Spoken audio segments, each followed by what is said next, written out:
سلام اومدیم امروز آموزش اتچمنت ساختن رو بهتون یاد بدیم.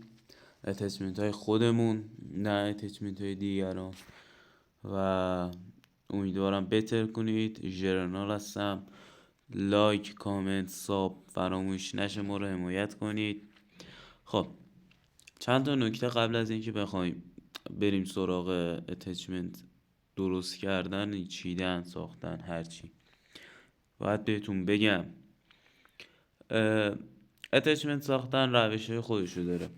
کسی براش رنج مهمه، کسایی هستن براش کنترل مهمه، کسایی آکوری مهمه، بعضی فقط دوستان سری گانشون بیاد بالا و از این نوع قبیل، و بعضی هم مثلا سرعت تیر و دمیجی که تفنگ میده براشون مهمه و اینا باعث میشه اتچمنت های مختلف آدم بخواد بسازه، اتچمنت های مختلف استفاده کنه و از این نوع قبیل. و اومدم امروز براتون اتچمنت ساختن رو یاد بدم.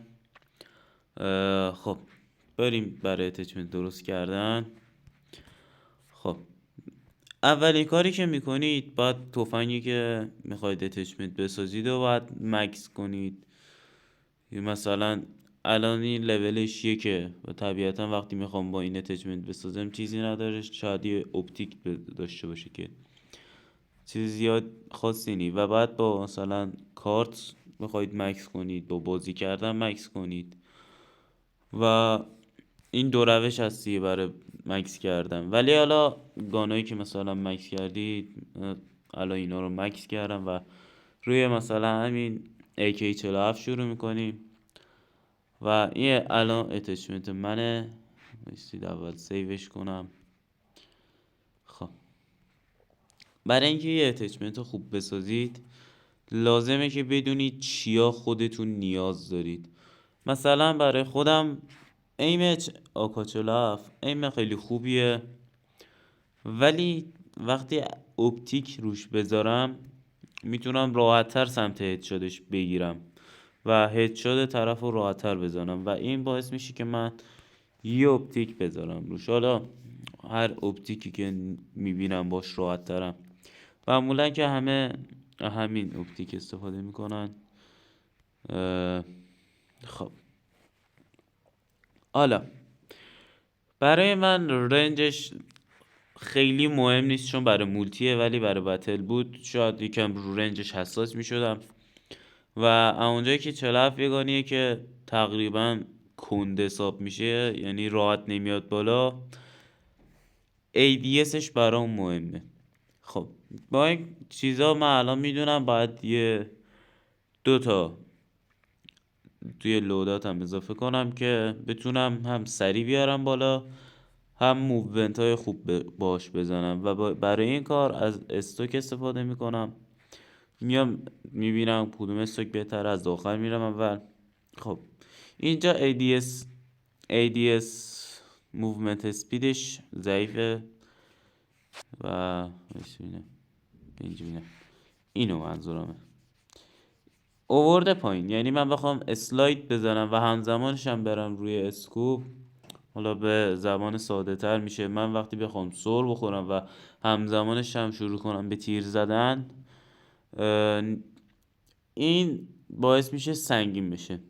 حالا توی اینجا ADS بلوت اسپریدش خوبه، این دومی سومی که اصلا نمیدونم چیه، دیگه واقعیتشه دیگه. ولی اون اولی واسه کنترل کردن تفنگ خیلی خوبه، یعنی وقتی که شما دارید سعی میکنید ایم رو روی طرف نگه دارید، این هم بهتون کمک میکنه که زیاد بالا پایین نره و یه جورای حالت اتوماتیک میره روی طرف.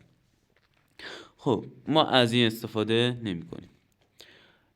حالا OWC اسکلتون باز بهتره نسبت به MIP استریک، چون اینجا موومنت اسپیدش 15% افزایش یافته و ADSش بهتر شده، ولی باز این زیاد پا به میلمون نیست. میریم بعدی YKM کمبت، فقط ADSش رو برده بالا، اینم خوب نی. اینم که فقط ADS موومنت اسپید. نو استوک سه تاش هم داره، یعنی ما میتونیم هم موومنت های بهتری بزنیم وقتی که گان تو دستمونه، چون موومنت اسپیدش رو افزایش یافته. یعنی اگه حساب کنیم عین همین 15% که این داره، این 14 تاست، ولی با این فاصله بهتره که وقتی یا بخواید موومنت بزنید و بچرخید با این راحت‌تر میتونید این کارو کنید و من اینو انتخاب میکنم. بعد خب و گفتیم میخوایم گانمون سریع بشه، میریم روی برل. این که هیچی، اصلا کلا مال مولتی نیه، هر کی که واسه مولتی استفاده میکنه. از الان بگم که سه تا منفیاشو نگاه کنید، هر سه تاش مال اینه که تو مولتی استفاده نکنیم. یعنی خب OWC مارکسمن که کلا کنسله، بازم اینه، همین GRU همین سه تا منفی داره. OWC رنجر هم همون، ولی این دوتا میشه همون دوتایی که میخوام. گفتم رنج توی مولتی برای من مهم نیست زیاد، ولی اینو نگفتم که کلا نمیخوام رنج بذارم روی 47م. پس طبیعتا این بهتره، چون ADS بلوت اسپید هم استفاده کرده که یعنی به من کمک میکنه تا راحت‌تر بتونم تو رنج دور باش بزنم، یعنی تو رنج 40 متر رو بزنم یا 50 متر، و این رنج 30-50 متر، بین 30 تا 50 متر با این راحت‌تر میشه زد و من همینو میذارم. و واسه کسایی که بخوان رنگ اپ کنن این بهتره، و یعنی گانی که سبک ترین گان حساب میشه دیگه، بخوایم اینو بذاریم سبک میشه. اتچمنت هر لحاظ داره سبکی خودش رو نشون میده. خب اینم که ما گذاشتیم این. حالا فایده موزل چی؟ روی 47 که اصلا من میگم موزل نذاریم بهتره، چون موزل هر چی هم بذاریم، مثلا الان بخوایم چیزی بذاریم که منفی نداشته باشه، مثلا میگیریم OWC اصلا هیچ منفی نداره، فقط مثبت داره، یعنی تقویت کردگان بازم مزخرف روی 47 اصلا نباید بذاریم، چون AK47 گانیه که بدون موزل خیلی خفن تره و طبیعتا برای بتل اگه قراره کسی چیزی بذاره این رو باید بذاره که بهتره.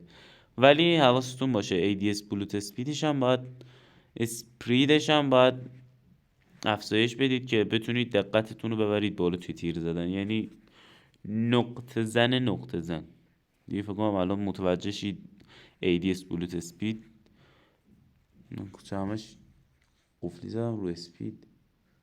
اسپرید یعنی همون نقطه زدن، یعنی رو هوا مگس انگار میخوای بزنی، در این حد خوبه. و بر بتل اگه کسی قرار چیز بذاره از همین استفاده کنه. خب بریم سراغ پرکا و پرکا بگیم به چه درد میاد، به چه دردی میاد، به چه دردی میخوره. خدا ای بابا، این که کلا کنسله، اینو ولش کنید. لانگ شات 10% افزایش رنج و اینم اسپید آف افتر، اینم یه چی تو هم مایه دقته. اینم که تقریبا این یه جور حالت لگ انداختن روی طرف، یعنی خوب نتونه فرار کنه و نه هیچ تو همین قبیلیه. فولمو اینم که نمیدونم چیه، ولی هرچی هست به خشاب مربوطه. این شاید باورتون نشه اینو من اصلا استفاده نمیکنم و کسایی که استفاده میکنن تو کامنت بگنیم چیه و فایدهش چیه. خب این برای خشاب عوض کنه 15% سرعت خشابتون رو میبره بالا، یعنی مثلا بخوایم 100% حساب کنیم 85% سرعت تیرتون باشه، اینجوریتون 10 ثانیه طول میکشه مثلا خشابتون عوض بشه، با این میشه 8 و خورده ثانیه. و اینم که پشت دیوارم بزنید اون طرف دمیج میشه، دوتا رو هم دمیج میده، این اسنایپ میشه یه جورایی. این اپرکا لیزر کلا روی AK47 دیدم استفاده میکنم ولی خودم به شخص استفاده نمیکنم. خب OWC لیزر تاکتیکال، این معمولا روی بیشتر گانا من تقریبا استفاده کردم ولی روی این اتچمنت هم اصلا استفاده نمی کنم و هیپ فایر هم که کلا کنسله. فکر نمی‌کنم کسی با 47 بیاد هیپ فایر بزنه. اگه هم باشه معمولا با شاتگان پلیر میخوره، به پستشون استفاده میکنه که اونم میشه یه کاریش کرد. اینم که کلا هیپ فایرش میکنه هیچ. خب آندر برل کمکیه بابا. خب ADS بولت اسپید، اینو وقتی میندازی روی M4 و 47 یعنی خدا، رنجی رو با بگیری رو طرف راحت میتونی بزنی. اینم که این همون قبلیه با این فاصله زمانی که خدا بهتر از اونه. خب ببینیم این چیه. این فقط کنترل خوب میکنه، هم هیپ فایر هم کنترل. این معمولا مال سطح پایین لول گانه که وقتی لولت میاد بالا از این استفاده کنی بهتره، ولی باز من از این استفاده میکنم. چون موومنت اسپیدش چون کم میکنه 1%، ولی اینو نگاه کن ADS موومنت اسپیدش رو کم کرده، از اون بدتره و همینطور سنگینش کرده و سبکی 47 خیلی مهمه، پس من از این استفاده میکنم. و خشاب یکی از مهمترین نکاتیه که باید بذاریم. تعداد خشاب خیلی مهمه بچه. نیایید فکر کنید مثلا تا خشک تیرا رو زیاد کنید بهتره، بدتر. وقتی تا خشک زیاد میکنی یعنی اینکه باید انتظار کم شدن سرعت بالا اومدن تفنگت هم داشته باشی. یعنی چی؟ یعنی دیرتر ADSش میره. و پیشنهاد کنم از خشابی که فکر میکنید مناسب خودتونه استفاده کنید. بیا گذاشتم دیگه. خب میبینید نه هم یه تچمنت رو فعال کنم. خب این از این. راستی اون موند بارگریپ، اینم یه جورایی کمکیه که یکیش ADS بلوت اسپیده، یعنی همون نقطه زنیشو بهتون کمک میکنه، کنترل کمک میکنه. این که ورتیکال مال همین کنترله، یعنی چپ و راست و بالا و پایینیشو بهتر میکنه، یکم بهتر میکنه. این که مال سبک کردن گانه که راحت‌تر بیاید بالا. خب حالا بریم وضعیت رو ببینیم. یکم خشاب عوض کردنش ضعیف شده و ADS موومنت اسپید که 5% اصلا چیز زیادی نی. و هیت فلنچ نمیدونم مثلا چی ها، ولی در از نکات مثبتش بیشتره. 6 بهتر ولش. خب این از اسالت رایفل بود. حالا بریم اسنایپ. با پایین بخوایم بریم خیلی. حالا اسنایپ. آقا اسنایپ حالا چجوری فست ADS بسازیم؟ نکات خوب. حالا اول بیایید بگم بهتون کدوم اسنایپ مال مولتی و بتل خوبه. برای بتل تقریبا به جز این و اوتلا و لوکاس و همچنین کوشکو واسه بتل بقیهشون خوبه دیگه، همتون میدونید دیگه. ولی برای مولتی همشون تقریبا خوبن به جز اینو و کمی هم این واسه کم خوبه، فکر نکنید چیز بدیه. HDR مثلا یه گان خدا، ولی باید ایمشو من تغییر بدم تا بتونم استفاده کنم. زدارجی اصلا ببین هر چی بگم کم گفتم. عالی، بی‌نظیر عالی، هم بتل هم مولتی. یادم یه یوتیوبری گفت این سنگین ترین گانیه که اون هستش 35 و با این فاصله که این هیچی روش نی 45. حالا من بهتون بگم چرا این میتونید چجوری بیشترش کنید تا جایی که بتونید. استوکو وقتی بیایی بذاری 10 تا ADS رو ببری بالا دیگه فسته هم با همین فسته ADS رو ساختی. یه برل هم که روش بندازی 7 تا این 10 تامون 17 تا. حالا نکته رو داشته باش، حداقل ADS برای یک اسنایپ هر چی که هست باید 20 باشه. نگاه کنید همین اینه، بذارید بردارم. این حداقل باید 20 باشه تا بگیم ADS یک اسنایپت خوبه. وقتی اینو برسونی به 20 دیگه تمام، مثلا عشق میکنی دیگه. خب الان ما با همین ستا ADS هم رو اوکی کردم. این با همین ستا الان زدارجیم آماده دوئله. یا همین الان براتون هم یه تست برم ببینید.